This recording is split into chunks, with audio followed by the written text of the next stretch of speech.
Ako po si Jefferson Bermas, nakatira sa Tuklong, Kawit, Cavite. 30 years old. Ako po ay nakatapos lamang ng high school graduate. After nun, trabaho na ako security guard. Pagkatapos ito, namasukan kami sa paggawaan ng pulburon. Sa katawan, pagod talaga akong pagod eh. Pero yung kita, okay naman. Siguro mabot din kami ng nasa 1 taon din. Tapos nagkaroon ng problema, personal na problema. Hindi nagkaunawaan sa trabaho. Na-pull out kami. Nakabahan kasi may mga parating na bill, wala kaming income. Tapos di namin alam kung saan kami kukuha ng panggastos namin araw-araw, pambayad sa renta ng bahay. May anak ako na, nung time na yun, nagagatas pa eh. Yeah. Medyo stress. Kasi yung kapatid ko po na panganay, nasa ibang bansa siya noon eh. Nag-offer siya sa amin na kung kaya nyo ba na kayo ang gagawa, anong pulburon, hanap kayo ng customer, bebenta nyo, para may sarili kayong pagkakakitaan. Inumpisahan namin yung special homemade pulburon. Unang-una po, syempre, kailangan makakuha kami ng regular na customer. Makukuha namin sila na tuloy-tuloy. Una, ginawa namin, nagbahay-bahay kami, dala-dala tricycle. Lako kami sa mga tindahan. Mahirap kasi, hindi mo sigurado kung mabebentahan ka ba. May kukuha ba ng paninda mo. Mga unang araw po, kaunti lang, hindi siya naubos talagang ipipilit namin siya ilako. Nasa isip namin, tuloy lang eh, kasi wala naman kami ibang trabaho. Ito na yun nandito eh.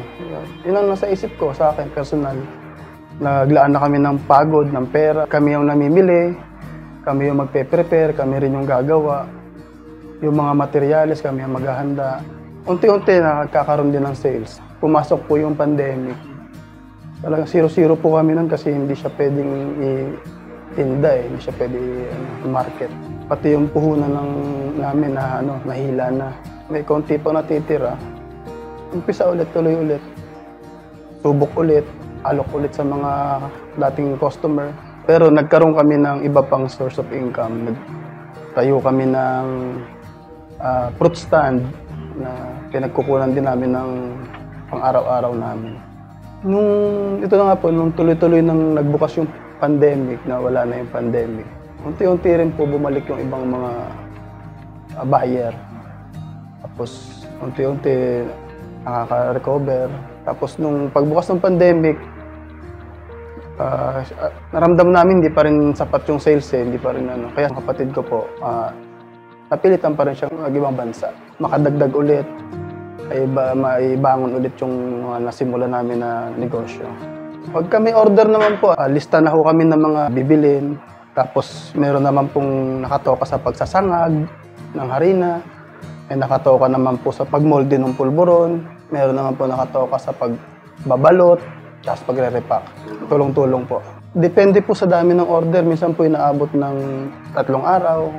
Ngayon po may mga dinideliveran kami sa around Cavite.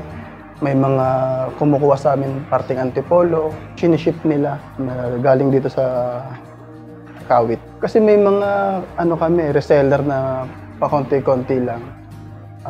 Lalapit yan sa amin, kuya, pwede ba kami mag-alok ng product niyo tapos kukunin namin sa inyo, walang bayad. Pag nabenta, siya namin babayad sa inyo. Parang nagkaroon din sila ng extra income. Tapos sa pamilya naman namin, kasi yung trabaho sa labas, hindi naman sasapat. Kumbaga kung gusto ng extra income, o may magbabalot, may magmamolde, may magsasangag, binabayaran po sila. Katapat nung serbisyo na ginawa. Awa ng Diyos, karoon po kami ng old model na sasakyan, nakabili po kami. Na ginagamit naman po namin pamimili, tapos pan-deliver. Pang araw-araw namin na pangangailangan, pambayad ng bahay, tubig, kuryente. Awa ng Diyos po na iraraos po yun sa pagbebenta namin ng pulburon. Nasa 8 taon na po siya na umiiral. Tapos may mga naidagdag din po kaming product. Bukod sa pulburon po, naidagdag po namin yung banana chips, may yema, tapos pastillas. Gumagawa na rin po kami. Maisasabi ko lang po, ma-advise ko sa kanila, una po panalangin, awa ng Diyos. Sa hirap kasi nandun na yun eh. Sa lahat ng bagay, may hirap talaga eh. Nasa natin na magawa yung gusto nating gawin. Siyempre, nandun na yung papagod ka sa katawan. Pero hindi tayo pwedeng titigil basta-basta. Huwag po tayong panghinaan. Laging mananalangin sa Diyos. Ipagtiwala sa Diyos ang lahat ng ating ginagawa. Lakipan ng sipag at tiyaga. Laban lang.